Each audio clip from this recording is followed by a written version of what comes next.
comfortably. Yeah. But to be fair, Manu was class at the weekend as well. Yeah. I mean, I don't know what the hell his hair's doing at the minute. He's got a terrible beef on. He's got a T-pay on his head. He's got the old T-pay. T-pay. Oh dear, oh dear. He's got the old Donald Trump, hasn't he? Goody, you must be happy with Wasps' victory over Newcastle, or mixed emotions there, or they've now earned a trip away to Sarries, preferable to Exeter, I would imagine. Yeah, I mean, you look at the two teams that Newcastle and Wasps put out, and both teams rested a few, but Wasps they've played up there a few times over the last few years in the Premiership and dominated every time. They love the 4G track up there against a Newcastle team. Josh Matavesi, a mate of mine, was playing at fly half, and Newcastle rested a few boys and weren't at the races. They knew they'd made the semi-finals, which is a fantastic achievement for them. But Wasps rock up into town, and Cipriani was outstanding performance. You talk about how well George Ford played. Well, times that by 10, Cipriani was that good. And I think he played 45 minutes and got man of the match. So you tell me, right? Okay, get into it. Stop being horrible about George Ford, will you, Goody? So why has Eddie Jones not picked Cipriani, and he's picked George Ford? So both attacking wise, I actually think Cipriani's. I'm a huge fan of George Ford, but Cipriani's better at ball in hand. He attacks the line, keeps his shoulders square. Let's do a bit of analysis now. Keeps his shoulders square. There's no one better in the league at taking the ball to the line and picking the right option, whether it's out the back, whether it's the short ball, whether it's him having a little dart. Because he's square to the line with his shoulders, he can see everything. Peripheral vision's great. And time after time, he's picked the best option. So why is he not? Well, I don't think there's no excuse now for Eddie Jones not to pick. But why hasn't he?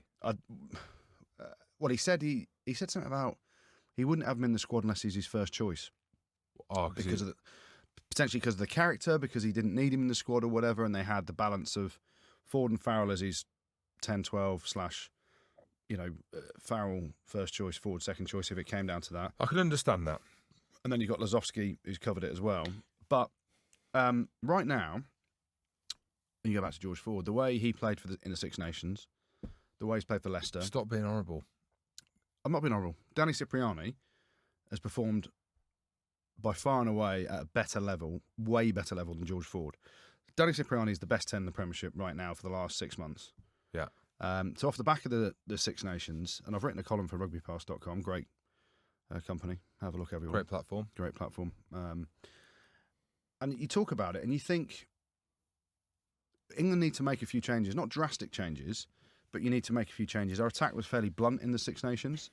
So you bring our best attacking option in at 10, you put Cipriani at 10, you play Farrell at 12 and see how that axis works. Because you lose nothing.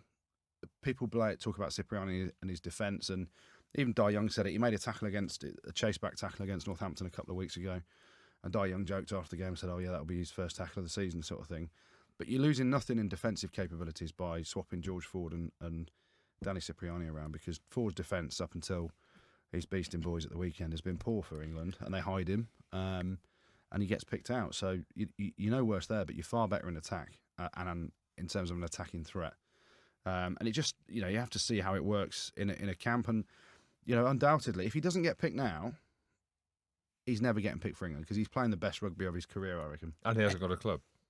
Well, I spoke to him last week, and he's actually waiting to see what gets announced on Thursday. Of course, yeah. To see, it's that whole thing. If you're not going to get picked for England right now and you're playing at the level he's playing at, where everyone knows he deserves to get picked on form, then, bugger off abroad and earn twice as much coin. That's the decision for players, isn't it? And, he's fought and proved it on the field in terms of his performances to get picked. And so now's the time. Eddie, if he doesn't pick him, that'll be the end of him in terms of playing in England, which is a shame. Eddie, are you okay?